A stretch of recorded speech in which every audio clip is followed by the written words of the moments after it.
Giangkon sa hepe sa Eastern Mindanao Command sa Armadong Kusog sa nasod nga lisod ang pagsumpo sa recruitment sa mga batanong Filipino Muslims alang ngadto sa Islamic Militant Group, Islamic State of Iraq and Syria kun ISIS kun ugaling tinuod nga adunay recruitment sa Mindanao.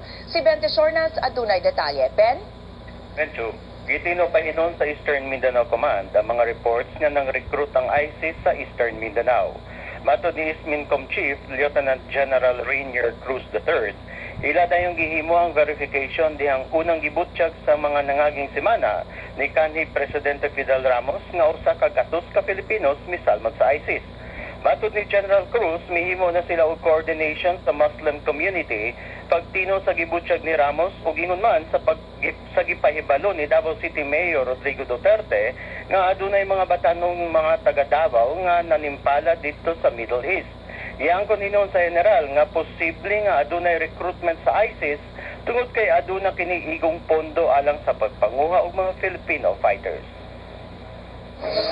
Siguro, talagang may possibility na magpunta rin makakasama nila sa